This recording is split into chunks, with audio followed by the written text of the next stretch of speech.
Hello, my yoga students. I miss you. And I thought rather than send an email, I would just go ahead and practice my video skills and see about interacting with you this way. Do feel free to let me know how you feel about this. You might recognize this pond out in front of the house. I miss many of you driving up in front of the house and coming into the retreat for your yoga classes, but some of you have gotten to see outside as we've done our grassroots yoga. But now that it gets a little chillier, although we're still doing some classes out, and we've had some great morning classes. Had a little chilly class last evening. I had 4 brave souls out there, so I'm very impressed with my yoga students. But I've had a lot of questions about the opening of the retreat, or will I give up yoga?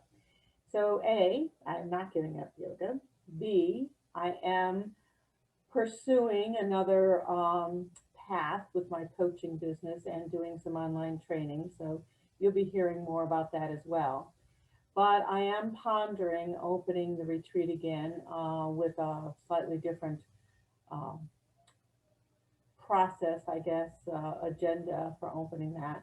And I am looking for your feedback, your interest, and your comments and your ideas. So here's what I'm pondering. The first question is, will I? And yes, I want to. The second question is, when?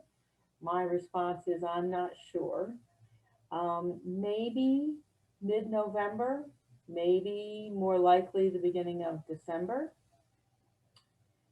But I will keep you posted on that. And a lot of it will be determined by your response, your willingness, and your readiness. I am not suggesting that you need to follow any of my guidelines. You need to be congruent with how you're feeling, where your health is, what your responsibilities are to be conscientious. We have moved my mother out of the house. She is quite delighted to be at Sage at the entrance of Highland Creek. She has her own apartment. And so we don't have that immediate concern of having people into our home. Um, so here are my thoughts. Who will my students be? They will be the students who are ready to come out and come into a class. The maximum size of the class will be probably 5. If it's a family member and 2 people can be side by side, we might move that number up to 6. Um, the cost will be $50. So it's going to be $50 for the retreat. $50 if there's 1 person, $50 if there's 3 people, $50 if there's 5 people. Okay, so that gives it a flat rate and everybody knows what's going on and you can divide it up as you choose. Who would be in your inner circle, your safe circle? Those would be the people that you would consider speaking with and saying, are you ready to go in and do a yoga class? Is this something that you want? Are we willing to pay the cost of whatever it might be, whether it's $10 for 5 people or $50 for 1? So you have to kind of determine whether or not that's right for you.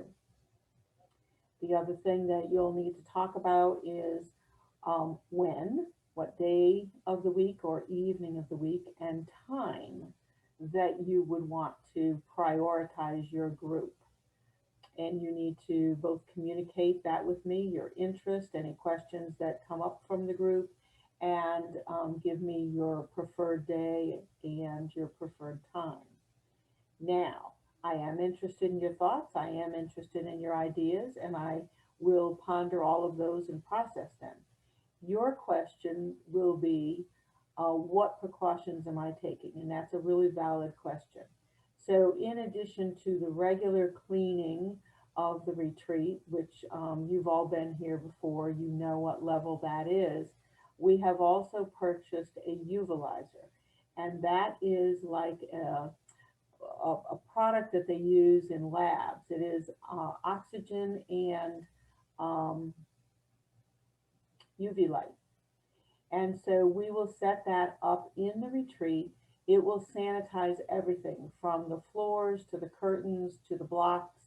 So everything will be sanitized in there. We will do it before each class and we'll do it after each class. So it'll get a double cleaning just in case any of us, forgot something, walk back into class. If we ourselves, Randall or I, are in the retreat and doing anything.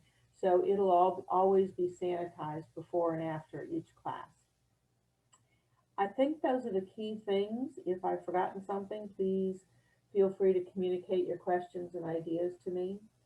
And I hope that you either have or will soon listen to the meditation that I did. It's on taking a walk in the forest. I think it's kind of the time for that meditation. I think you'll enjoy it. And I hope that you are staying well, staying hydrated, doing everything that you can for your immune system.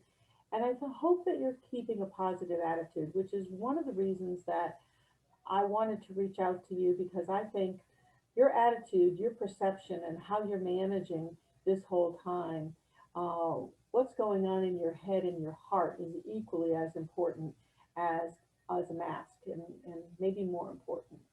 So I hope that you'll take care. I hope that you'll communicate with me. Let me know what's going on, what your thoughts are, how I can be of service to you, and know that I'm here to work with you. I miss you, and I look forward to hopefully getting back together.